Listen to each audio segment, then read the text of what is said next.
Le président du MPSR vient donc de prêter serment devant la Cour constitutionnelle. La Cour qui, dans sa décision numéro 2022-004 du 8 février 2022, reconnaît le lieutenant-colonel Paul-Henri Sandaogo Damiba comme président du Faso, chef de l'État, chef suprême des armées. Pourquoi une prestation de serment et non une investiture? Quel est le sens et quelle peut être la portée juridique de cet acte? Je vous invite à suivre ce reportage de Jean-Eudes Bayala et Maïmouna Traoré qui ont interrogé Dr Émile Ouedraogo, enseignant-chercheur et maître assistant en droit public à l'université Naziboni. Je jure devant le Conseil constitutionnel, le lieutenant-colonel Paul-Henri Sandaogo Damiba, président du mouvement patriotique pour la sauvegarde et la restauration MPSR, prête serment. Il se prête ainsi, selon Dr Émile Ouedraogo, à une exigence prévue par l'acte fondamental du MPSR et la Constitution. C'est aussi une exécution de la décision du Conseil constitutionnel à travers laquelle il reconnaît le président du MPSR comme président du Faso, chef de l'État, chef suprême des armées et par conséquent prêtera serment. La Constitution prévoit que les décisions du Conseil constitutionnel s'imposent à tous, y compris aux autorités publiques, constitutionnelles et juridictionnelles. Mais ensuite, c'est une obligation qui est prévue dans l'acte fondamental.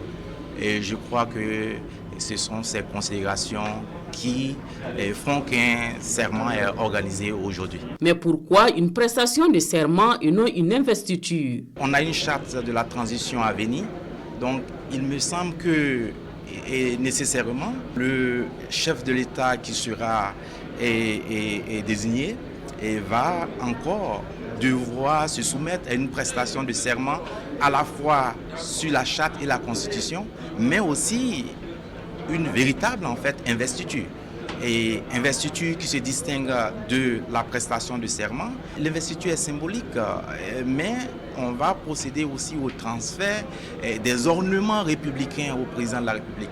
Vous savez que dans certains États, on a l'investiture sans le serment, et dans certains États, on a les serments aussi sans. Il y a des États comme les États-Unis ou encore le Bénin, où le serment a été fait 2 fois.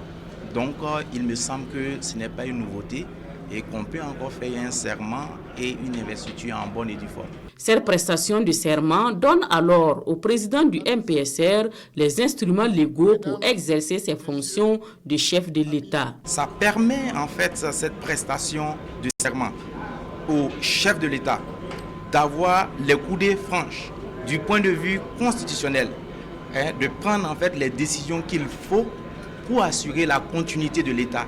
Donc ça donne nécessairement une certaine option de légalité à ces décisions. Et il n'est plus le citoyen lambda comme vous et moi, il est doté d'une certaine dignité constitutionnelle parce que le serment implique des responsabilités.